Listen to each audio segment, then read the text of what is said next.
everybody for coming today, and I want to thank our panel for showing up today.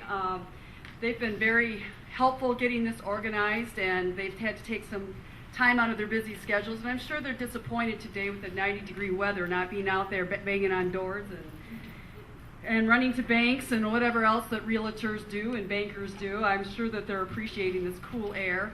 And I also like to take a minute to also give special thanks to two of our MWR employees who's helped me out tremendously the last couple of days. One who's still downstairs waiting for one of our guest speakers, and that would be Judy, and then Deb Key, you all are familiar with. She came in yesterday and said, okay, let's do a sanity check, and I told her it was too late, my sanity was gone, but thankfully she stepped in, and they actually are the ones that set everything up this morning, so a special thanks to both of them. As I said, one of our guest speakers, he's tied up in a meeting over, I think it's Kalamazoo or Grand Rapids, I don't remember which he said, but he's going to try to make it here, but we have a contingency plan so we can cover what his questions were today, so you're not going to lose any valuable information. So again, thank you. Before we get started, I do have some valuable administrative notes we have to cover. If you have a cell phone, please turn it off. We are videotaping this, so please, if you have questions, keep them generic or hypothetical, because I'd like to post this to my website for other people to be able to view later on. And at 12:30, there's another meeting scheduled in here, so we will have to be sure we're out of here by 12:30. So I'm going to start this out with, I'm going to ask questions of them that I have here. If you think of questions that you'd like to ask, please write them down and we'll have a question answer at the end.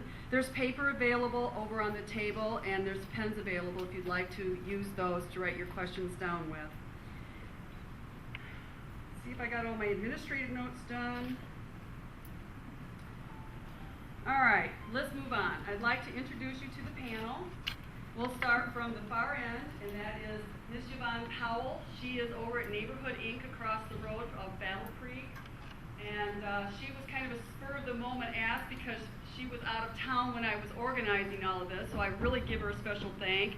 And I would also like to say I picked the hottest day of the year for her to walk over here, so she's sitting here trying to cool down a little bit, so thank you, Yvonne, for showing up. Ms. Renee Underwood from Independent Bank, and Mr. Ron Burris from Pierce Realty. He is the broker and owner. And then we all know the next one, Mrs. Bonnie Wiedmeyer from Pierce Realty, former HDI Federal Center employee. We all aspire to be her retired. Mr. Greg Camerod is the one that is on his way over here as we speak. And then Mr. B.J. Etheridge from Prudential Realtors. And then Mr. Paul Ressler, manager of Prudential Realty here in town.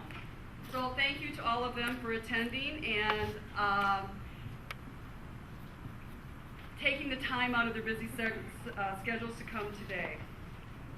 In today's financial culture that we have going on right now, we've all had a lot of questions about foreclosures. We've all known somebody, or we are probably one step from foreclosure ourselves maybe, or there's all sorts of things going on out there. We've seen businesses closing, we've seen families that end up homeless because of this. It's generating a lot of interest. People are also interested in buying foreclosures because obviously the market, the prices have gone down in housing. So I thought it was time to pull this together and let's have some honest question and answer feedback and find out what to do about foreclosure so that we can prevent problems down the road for maybe our families and our friends, or even ourselves in that case. The guide that I'd like to give is I'd like to present my questions to them and then have them answer them, and then if any of the speakers find that they have more information, they will give the option, given the option to respond to that so that they can answer or provide more information as they know it or as they're experiencing in their field. So we'll leave it open for them at this time, but we will leave time at the end for answers and questions. What I'd like to do is take your questions if we don't have time at the end to answer them all, is have you please provide the questions in writing to myself or Debbie, and what we'll do is do a fact sheet. We'll get the answers from the speakers, and then we'll post it to our website so that you can look at it later, and then I'll advertise it when it's posted. The speakers have asked me to give a disclaimer, and I'll read this so that it's clear for all of us. The panel members are not tax accountants nor attorneys, and the information that's given out in the areas of taxes or legal should be obtained from professional tax accountants and legal professionals. These are realtors and bankers, and this, what we're going to stick with is in their professional arena. Okay, unless anybody has anything, let's move on. And the first question I have is to Greg. We hear so much about foreclosures that are going on, and we know the ultimate impact to many families and businesses. What caused the housing market to fall significantly, and what are the outreaching impacts? Was it job loss and resulting loss of income, bad loans, bad loan choices, or others? Can you please explain for us? Oh, I'm sorry, and I said I couldn't. Really, you did that. Well, we can address that. Right? You want to address that? Okay, go ahead then. Thank you. I think it's a combination of a lot of things. Fortunately, in Battle Creek, one of the things that we didn't experience as much as California, Florida, some of those places, you didn't buy a house for $500,000, 2 years later sell it for $750,000, 2 years later sell it for $1 million, and 2 years later it's worth $450,000. We didn't have that bubble experience here that they had in the rest of the country, which was kind of fortunate for us. But unfortunately, economics, job losses in the area, as you well know, our unemployment rate ranks as one of the top cities in the state. That's hurt us significantly, and of course, supply and demand. We have a lot of houses on the market, and the jobs are leaving us, so that's also hurt us. But also, and I'll let you address it, but when you lend money at 125% loan to value, you get in trouble. When you take second mortgages out and your house is appraised at the time for 25% more than it's worth, and then the bottom falls out, that causes a lot of trouble. And of course, I'll leave it to the variable rate, and I'll let the banker tell us about that. Well, there's differences between different industry as far as brokers and things, and then what's allowed in the policies and procedures that are followed. So, could you speak closer to the mic, please? Sorry. I'm trying to talk louder. The 125% loans definitely, I think, got us in trouble. The adjustable rate mortgages, without people having full disclosure or understanding exactly how those worked and how they could impact their payments and the rates as time went on, and maybe not understanding how those work, I think those set some people up for later difficulty down the road. So there, I do believe that it was a lot of components working all together. I think education, not being fully educated about exactly what it was that people were getting themselves involved in, or clear understanding and full disclosure, I think, are all a piece of that. I do think that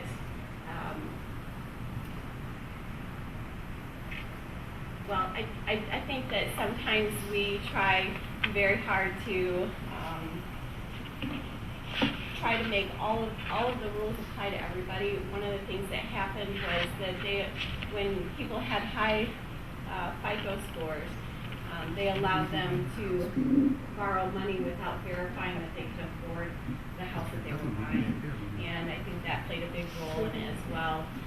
You might know them as stated income products or no income, no asset documentation loans. And a lot of our brokerage companies and banks and financial institutions were lending money without verifying that the people could financially afford them, and the borrowers were saying that they could, and we were going with the notion that they would make the payments and be able to pay the loans. And so some of those components really caused some problems that we're dealing with today. Yes, sir. If you could write your questions down and hold them to the end, We'd like to get through all of our questions first, and then we'll address your questions at that time, if you don't mind. Testing? That, Testing, can you hear me? Compared to market, let's say 20, 25 years ago, a lot of people may remember back when interest rates were 17% on mortgages. I know a lot of us do that. Where that actually impacted people who were buying houses. What happened in the last couple of years, which is an interesting correlation, and that is the fact of $4 gasoline. That affected everyone, not just people who were buying homes and so forth. And it's an interesting correlation. Back in the late 70s when gasoline was $1 a gallon or something, everybody choked. Same effect now, only it certainly reverberates a lot louder. So I see the cost of things actually affecting it as well, not just housing market. In other words, people are actually walking away from their homes, not that they can't afford to make payments, but if they don't, they won't be able to make a payment on their snowmobile. on something else. Issues and stuff. And those folks that perhaps, as I was talking about, perhaps were borderline in regards to their priorities, getting into homes with very little or nothing down in many cases, maybe were more tenant-minded than they were owner-minded. And so you see that issue coming to fruition right now. But truly, $4 a gallon of gasoline, you watched Columbia Avenue, and there was hardly anybody going up and down at all. And if you remember pumping it for $80 to fill your gas tank, everybody living on credit cards, no cash, I think that was kind of the forerunner of a lot of what we're seeing right now. So, More or less like it was the last straw. yeah. Is that what you're That's thinking? what it was. I think that's what kind of started the whole issue with the auto industry and everything. So it certainly had an effect. Would anybody else like to speak to that? Okay. I think we'd all be surprised, you all would be surprised to know that there's a large group of people out there who were making good incomes and went out and bought their dream home and tried to rent out their other home, which they might have done for a while, or tried to sell it and it didn't sell. And so these people who had excellent credit and were good employees and everything else, they just decided that since there's so many foreclosures going on already, that they would just go ahead and let their other house go into foreclosure anyway, because after all, it might not affect their credit for 2 to 5 years, and they already have their dream home and they're in it, So that has happened a lot, and my personal opinion is that's kind of dishonest, but that doesn't matter.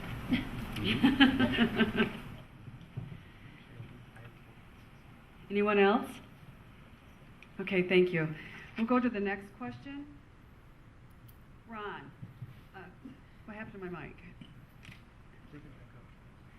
Ron, what are you seeing in Battle Creek as far as foreclosures? Are you seeing significant numbers in homes and businesses foreclosed?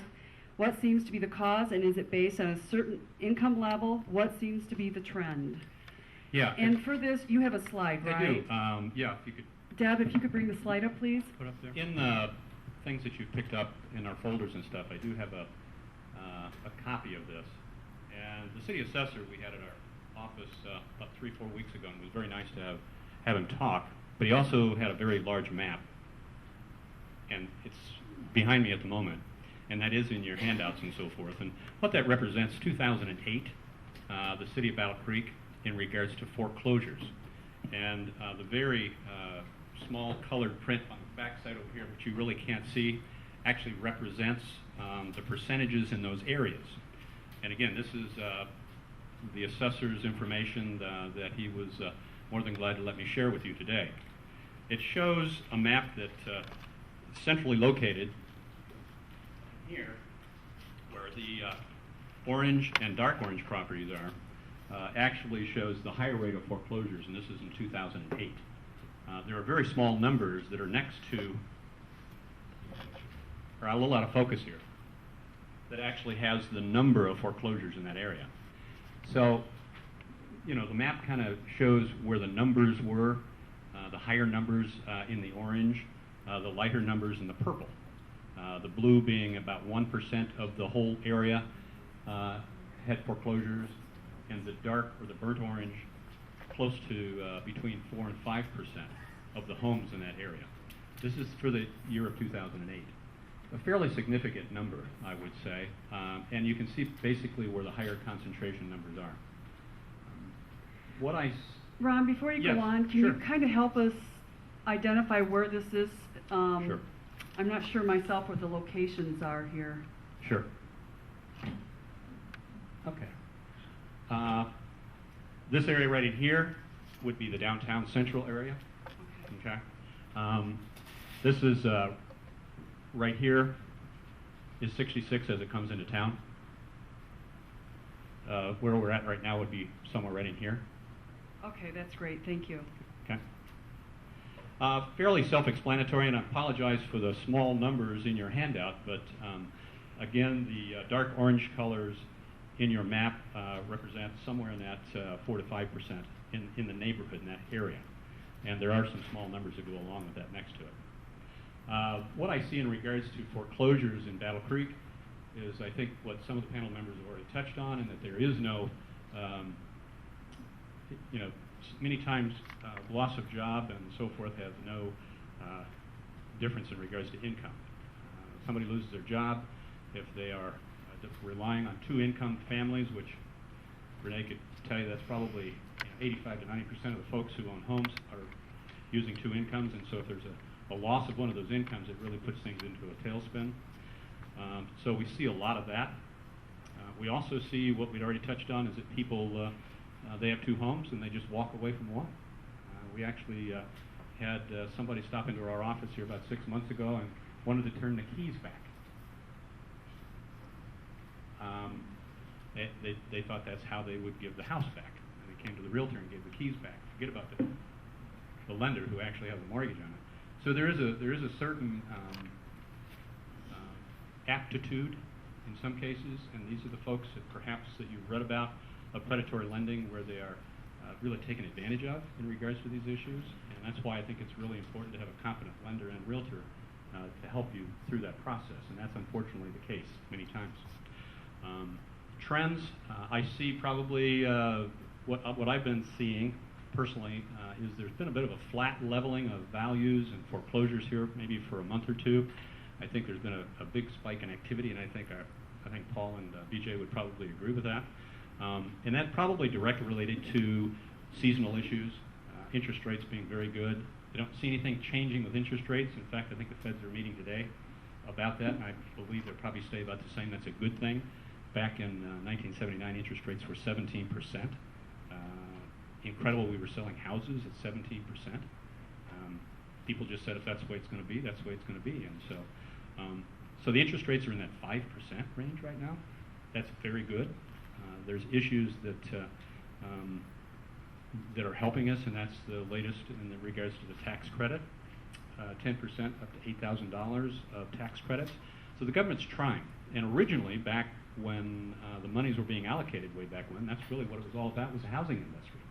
And I've always felt that the housing industry is probably the lead economic indicator, as you hear all the time, because when somebody buys a house, they buy a washer, they buy some carpet, they buy appliances, and so forth, and that certainly helps the market and the economy run. So that's why I'm sure the government is very concerned about it. I'm glad they are.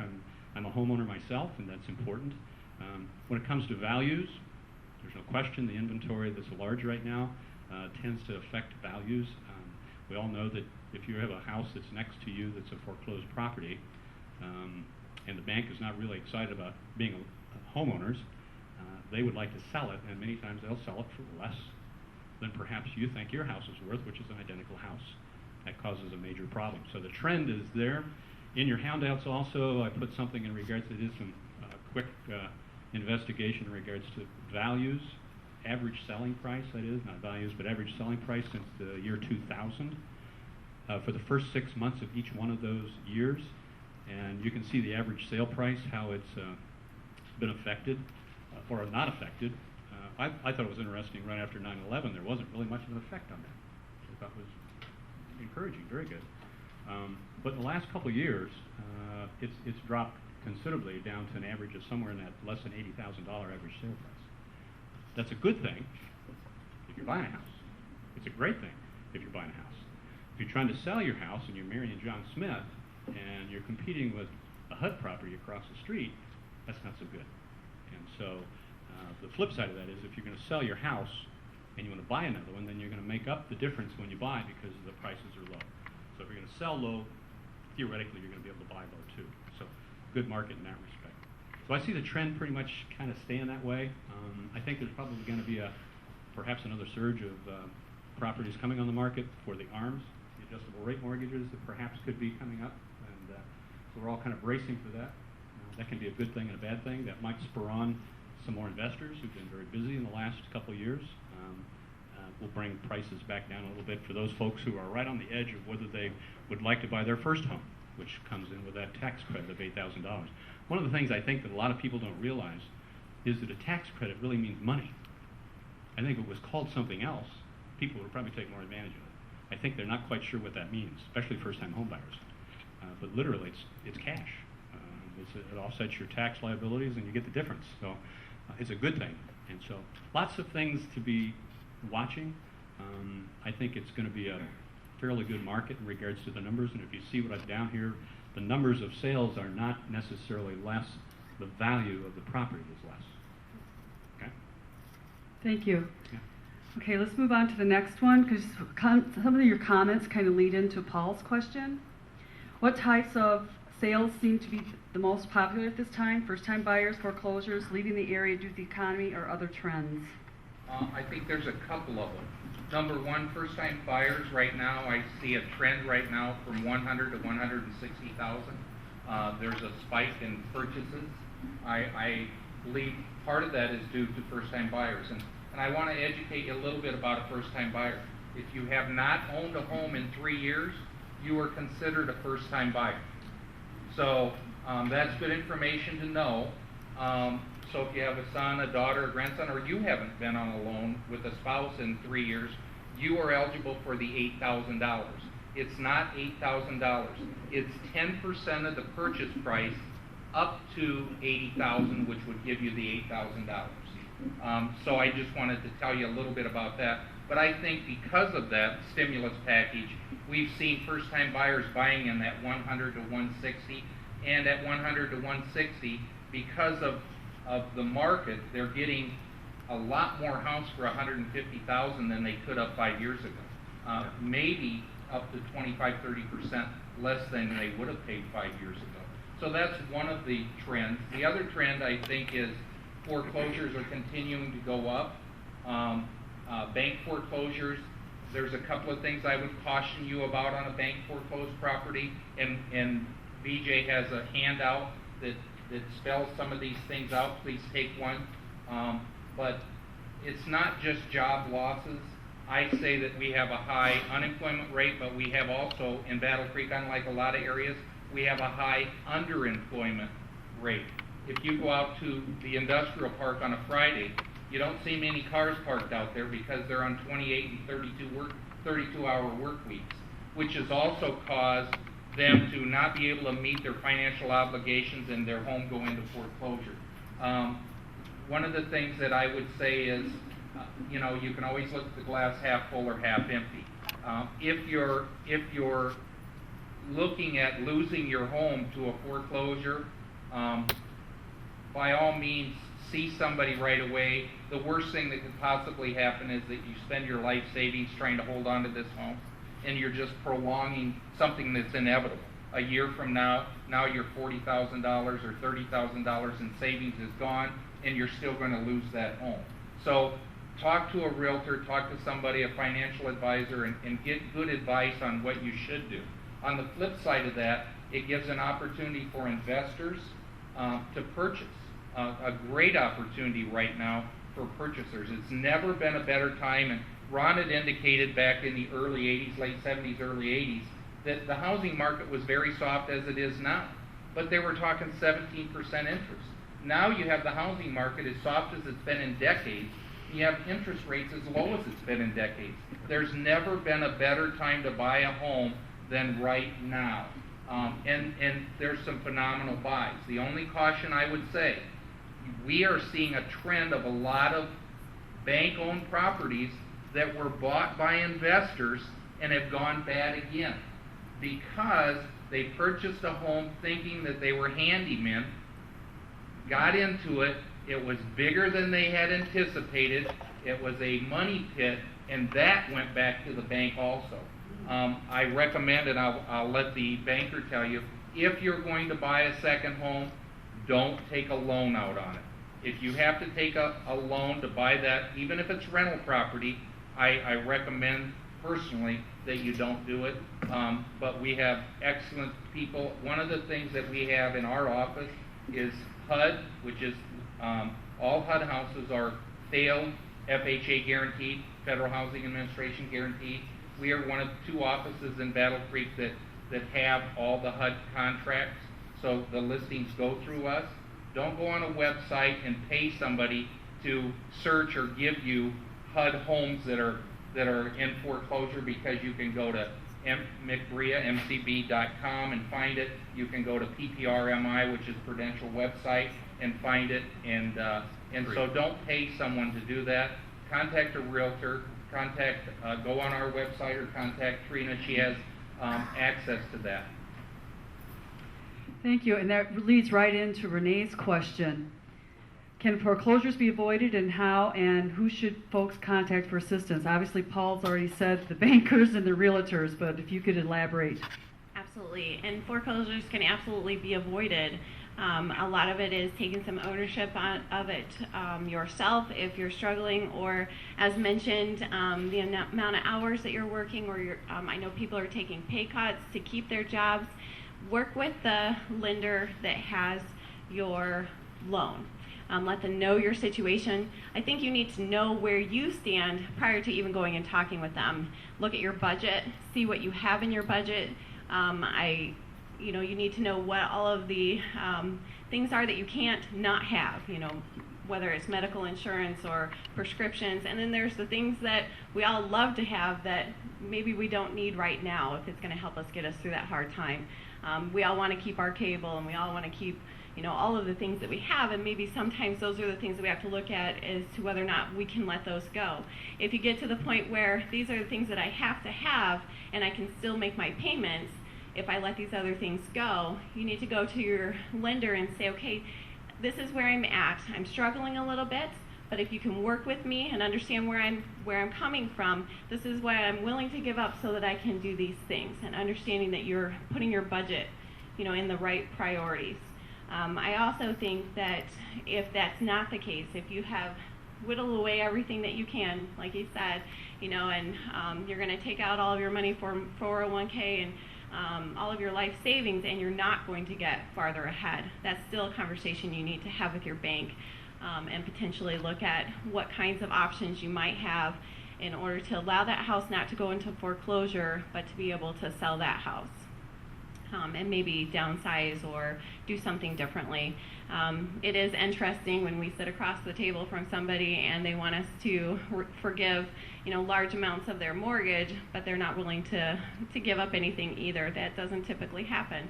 So we've got to, come to a happy medium. So I would say, first of all, go and talk to, first find out where you stand, and then go and talk to your lender and see where you're at. There's a lot of different organizations that can help you as well. And some people aren't budget savvy, and they need help with that as also. There's a Community Advantage does Budget Smart. Neighborhoods can help you with that as well. Your bankers, we typically don't get incredibly involved in that, but we have recently helped people sit down and figure out their budget to see what they can cut in order to make it work. So put some numbers together and kind of see what you can come up with and where you're at.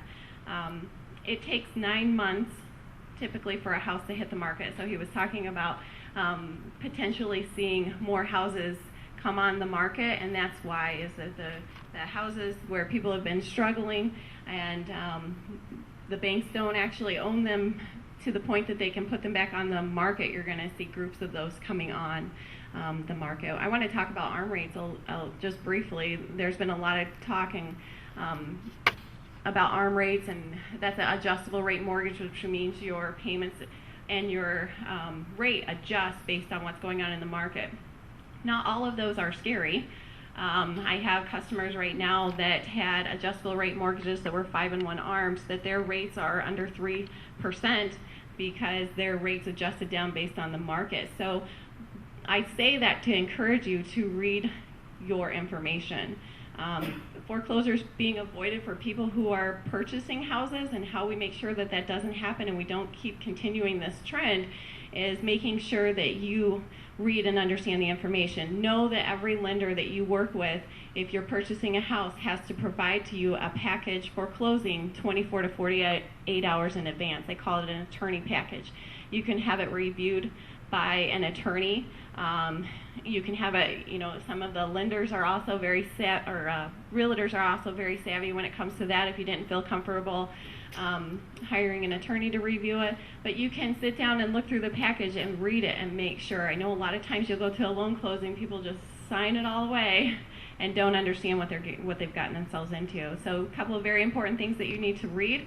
You need to look at your good faith, you need to look at your truth in lending, you need to look at the note, and you need to look at the mortgage and find out what exactly you are signing. And sometimes there are riders, and what that is typically an addendum to the note that says that there can or will not be different adjustments or provisions taken. So I also wanted to point out that if you go to a bank and ask them, or a financial institution or broker, and ask them to forgive part of the loan, understand that they have the right to 1099 that forgiveness. So not everybody does, but they can. And then also workout loans are a good thing to help you without necessarily forgiveness of a certain amount, but maybe a lowering of the interest rate, and maybe extending the term. So there's a lot of options. You just need to talk to your lender. Thank you. Paul, quick comment? Just one quick comment. In the mid-2008, the government did allow you to be forgiven for the 1099 from the bank if you do take that loss, or the bank takes that loss. So through 2009, you will not be 1099 for any loss that you incur from the government. That's not saying that your lender won't go after a judgment, but through this year, they are waiving the 1099 to you. On that too, it wasn't that long ago that before you actually could get a loan, there was actually a class that you had to take. You're going to talk about that. So it's an interesting issue when people actually leave the closing, they really understand what they signed. And I think it's an emotional thing. They're thinking more about the garden that they're getting ready to put in and so forth. And a lot of this stuff kind of goes over the head. So Right. critically important to read those. Okay, Bonnie, if you could tell us what some of the concerns are that your customers are telling you about foreclosures. I've sold a lot of foreclosures in the last couple of years, and there's different kinds of people out there buying them. We have groups of investors who buy bundles of foreclosures at one time. You know, they have like a blanket understanding what the lender is, and they will buy several foreclosures at once. Then we have someone who maybe just wants to pick up a house because they're cheap right now, to rent out so that they can have retirement money in the future or something like that. But mostly it's like a first-time buyer. And the first thing that they usually ask me, if they've heard about the stimulus package, is, how do I get my $8,000? And when am I going to get my $8,000? And what do I do to get that? You know, so I walk them through that. It's basically just a form that you file with your income taxes, or if you've already filed, you can file an amended one. Excuse me, this is great allergy weather. Other things that the people that I've worked with have been concerned about is buying a property in as-is condition. You know, what are they going to get into? And even with the foreclosed property, we always highly recommend that they get an inspection, because at least that way they would know what they were getting into. They want to know if they're going to make money in the future, and when is the market going to go way back up? You know, that's an unknown to everybody, you know. We're seeing foreclosures on the rise. It's just an unknown. Sometimes they want to know, well, do I have to pay the back taxes? You know, is the owner going to come and take the house away from me? Well, you know, you don't pay the back taxes. That'll be paid for by the bank. The owner's redemption right is over, the owner has a 6-month redemption period usually, and if they have not reclaimed the house, they don't have any access to it. So those are a lot of the questions that people have been asking me in dealing with foreclosures. If someone was interested in buying a foreclosed home, what are some of the tips and pitfalls to avoid coming from the realtor's perspective? And a lot of those we've already discussed, so if you could just kind of skim through. Unfortunately, as Paul mentioned, this is not all gloom and doom. There's some great opportunities out there. I do have a handout out on the front table there. I encourage you to take that with you. It's some of the it's a quick reference guide for things you need to be aware of. Things like pre-approval, that's a big thing. You need to have proof of the funding, either personal finance or loan, so make sure you have that before making the offer. They won't accept it. Some of the banks, like Wells Fargo and Bank of America, require that you do a pre-approval through them if you're putting an offer on one of their properties. You don't have to get the loan through them, but they want to be the ones to pre-approve you. So pay attention to that. Read the listing. Make sure you know what the pre-approval requirements are. Again, you do have to have the proof of funds before we can make an offer. Sometimes you have to turn on the utilities yourself. The sellers typically will not pay for anything. So you'll have to put the utilities in your name, turn them on. To do your inspections, you can't do a well inspection or if the water's not on or the electric's not on. So you'll have to incur that cost. So there is some cost involved here that you might not realize. You also have to have your good faith deposit money that sometimes is not refundable if you accept the property as is. So you need to really read the details as to what they have in the listing before you make an offer on a house. Sometimes you have to de-winterize a house. Being up here in Michigan when it's cold, so if you de-winterize it, you also have to pay to re-winterize it after you've done your inspection. So again, that's a good reason to work through a realtor. They're going to know all these requirements and what is required by the seller. Possession can only be given at the time of funding, so you can't get into the house ahead of time. You can make no repairs to the house. Typically, these REO houses, the banks will make no repairs to it. So that's why we encourage doing an inspection, and we'll cover a little bit more on that later. Do that thorough inspection. Also consider boundary lines, especially if you're buying property. The banks or the lenders, whoever owns the house, will not pay for a survey. That could be a substantial cost if there's a lot of land involved. So you need to realize that. Other than that, closing is final. Make sure you look at all the figures. Get your facts in line before you sign those closing papers, because once you do it, you own it. So again, it gets back down to buyer beware. But there are some great opportunities out there, and you should look at everything and make sure you're well aware and educated on what is required before making an offer. What is a short sale? Is it advantageous, or is this another pitfall that we fall into? Actually, there's 3 qualifications for a short sale to actually put your house as a short sale. Number 1, you in most cases you have to be behind in your payments, at least 1 month. You also have to, number 2, have a legitimate hardship. And that hardship can be a number of things: loss of job, loss of second job, your spouse got downsized, could be health, could be a divorce, but you do have to have a hardship. And then the final thing is little or no equity in your home. But there are some huge benefits on short selling your home. Number 1, on your FICO score. On a short sale versus a foreclosure is going to drop you probably down to 400 or 500 on a FICO score. On a short sale, you can negotiate with the bank, and in some cases you can get as little as 100 or 150 points knocked off your FICO score. Also in a short sale, traditionally, if you reestablish, you can get a loan within about 3 years to purchase a home again. The nice thing about buying a short sale home, well, actually, again, the benefit of short sale is you're not going through a foreclosure. Your name hopefully doesn't go into the paper as your house being foreclosed on. And when you're selling the short sale, it's becoming more and more, you're seeing more short sales out there because it is just a cleaner way of selling a home. But the real benefits is a lot of times in a short sale you bring 0 to closing.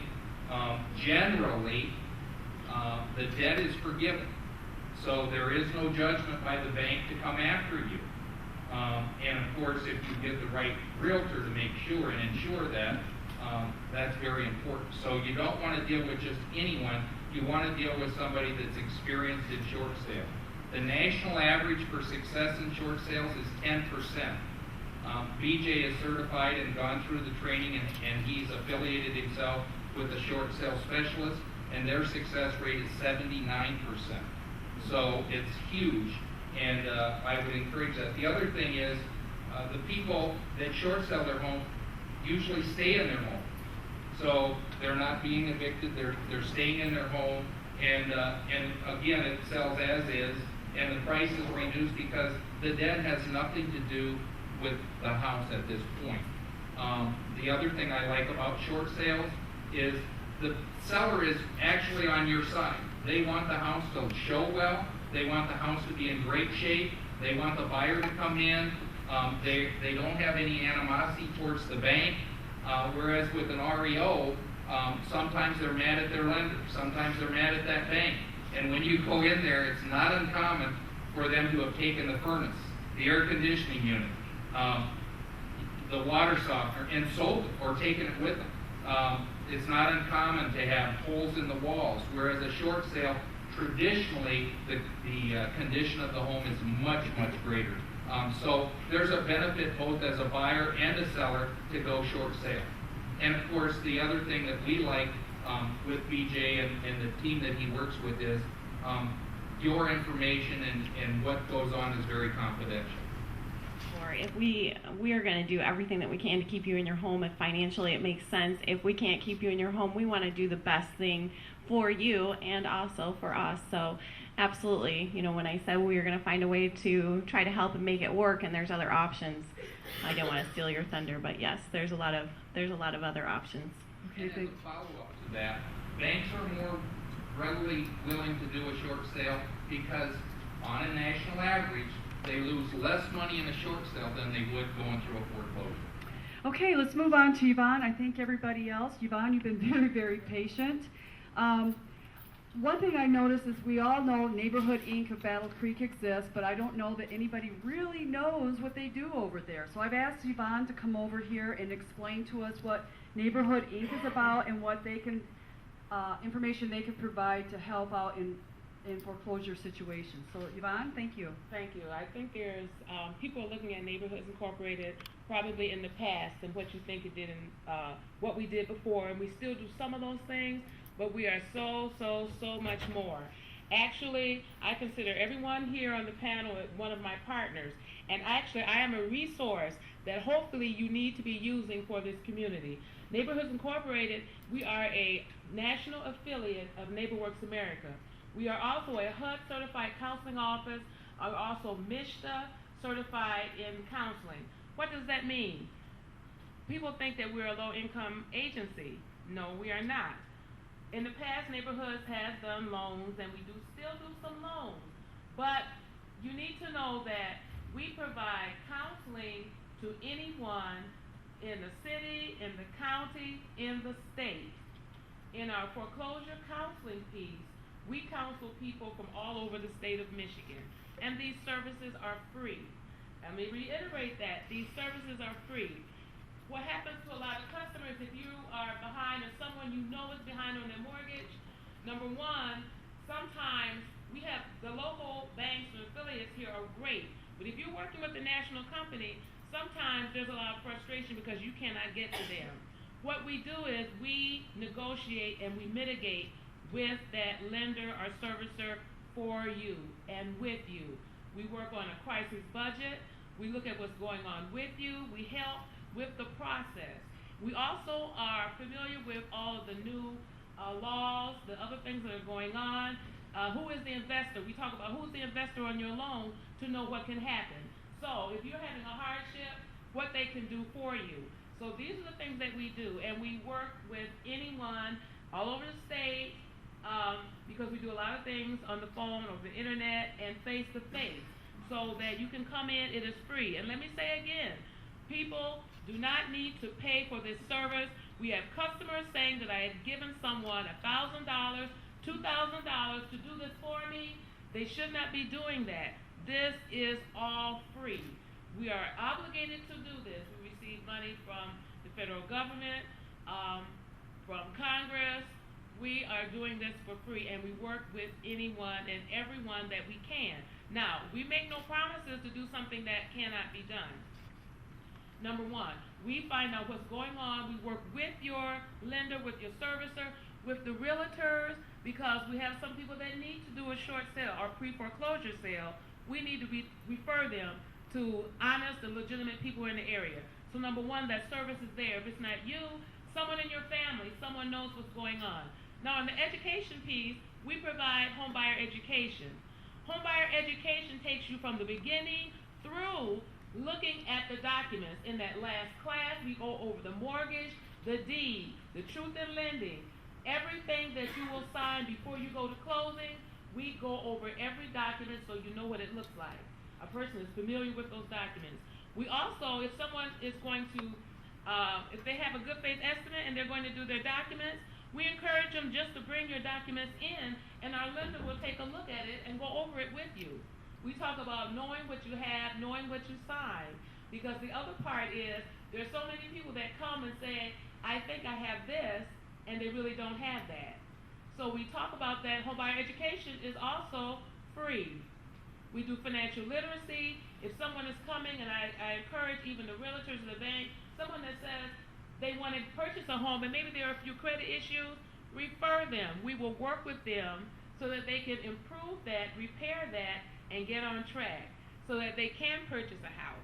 So we are probably one of the best kept secrets, which we don't want to be a secret anymore in Battle Creek. Last year, we counseled over 500 and some people who were going into foreclosure.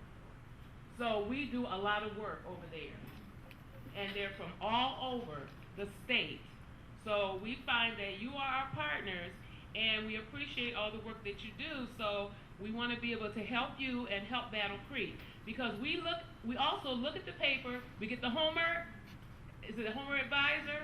Okay, and we look through and see all Homer Index, all the foreclosures that are going on, and check and see, is there anybody that we've been working with that we see that's going into foreclosure?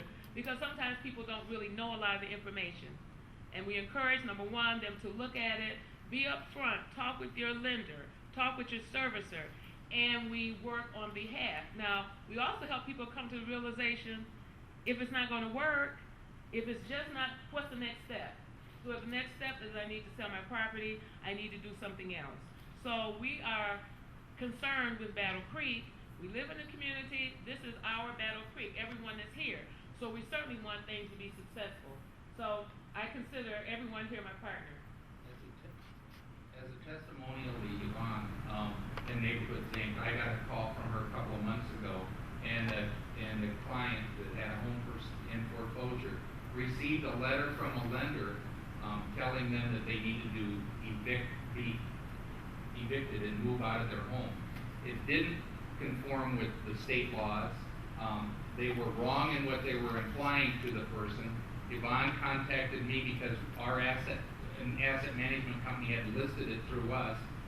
We not only contacted the asset management company, but we also contacted Mark Schauer, gave him a copy of the letter, so that company doesn't try to pull that in this state any longer. So she does do what she says, and we are more than welcome to help her in any way. Thank you. That works. Oh, I'm so glad that we partnered with you and provide information on our relocation packages. Thank you for sharing that information. We have 5 minutes, and I will take a couple of questions from the floor, and then if you have any more questions, please write them down. I will get with each of the panel members and ask them to respond in writing to me so that I can put it in a fact sheet, and I will also take the rest of my questions and have them elaborate on them behind the scenes here, and then we'll get those put out there as well. So, first question, anyone? Cindy? There's a lot of websites out there that are offering, to buy homes out of state, like if you're looking for a retirement home. I guess my concern is, how do you verify the property, and how do you make sure that it's a legitimate? And my advice would be go through a realtor. Get a realtor that you trust. They can easily investigate that and find out if it's legitimate. Work with someone local. Local meaning in the state? In Battle Creek. Someone who you trust. I don't know if this would be feasible or how the logistics of it would work, but if you already own a home or already have your first home, so to speak, and you're still wanting to possibly qualify for the first home tax credit, is it possible to put the mortgage of that home into a child's name to qualify for that tax credit? No, because you can't have owned a home in the previous 3 years. So even if you transfer it, you'd have to wait 3 years before you'd be eligible. And I would be careful, because if they did investigate, you don't want to be liable for scamming the system. Right. Be very careful. That's the federal government, you guys. Yeah. But the new mortgage title can't, it wouldn't be in your name, so to speak, it would be into a child's name. Oh, that's, as long as they're of 18 years of age. They qualify. Absolutely, and you can procure the mortgage, absolutely, they're qualified. Why is it so difficult to contact the mortgage holders that are listed in the Homer Index, since you brought that up? Yeah, we have a great newspaper that has all of the things. A lot of those lenders are available either by mail or by phone in many cases, but they are also have business hours at their choosing, and they also a lot of times you get a busy signal when you call in there. It is difficult. You're not the only one having the same problems on that. Dealing with those typically attorneys are who you're actually dealing with at that point, not banks, are challenging at best, and they've heard all the stories, and they are very quick to review your messages and decide whether they delete it or not. And so I don't know the answer to that other than you're not alone on that whole issue. Once the sheriff's sale has been completed, the home is now it's foreclosed on, and there's just a redemption period. That redemption period is between 6 months and 12 months. In the past, if it was over 3 acres, it was a 12-month redemption period. They changed that now, so you have to look at the foreclosure in the index and see how long that redemption period is. But the problem is, once the sheriff's sale is done, normally the bank has sent that over to what's called an asset management company.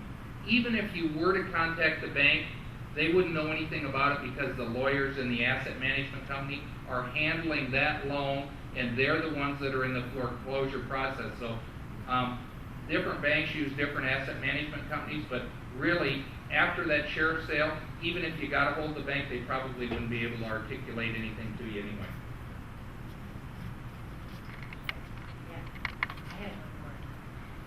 I wondered why the banks don't verify FICO scores and make sure consumers can afford payments.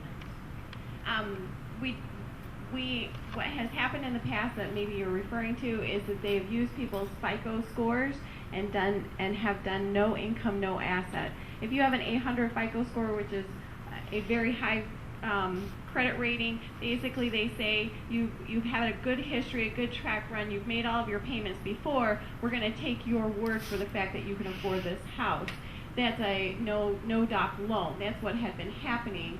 But if you lose both of your incomes, or you are self-employed but have that high of a FICO score, a lot of components kind of go into that. But I think ultimately the reason for doing those was that we wanted to get, some people can't qualify based on debt to income ratio because they write off everything, small business owners particularly, you can't have it both ways. But they made those, typically had those loans to help people get into houses that had a hard time proving income. So it wasn't necessarily us going out there trying to find people just to put in houses. We were trying to help people get houses that had good credit. This question is to the whole panel. We always talk about the 1-year credit that they have for this year, right? Have you as a panel went to Congress or the President about extending this for at least 3 more years?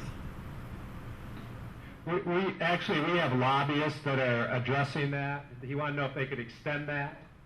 So the National Board of Realtor is addressing that. We have lobbyists in Washington right now who are trying real hard to get that extended, and I wouldn't be surprised if that happens. And you can help by contacting your congressman and suggesting that. Thank you, everybody, for attending. If you could go to ICE and put your comments in there for us, go to MWR website to see the the video later on and the fact sheet. We'd appreciate it. And again, we thank the panel for coming. We appreciate your time and effort. Thank you, everybody.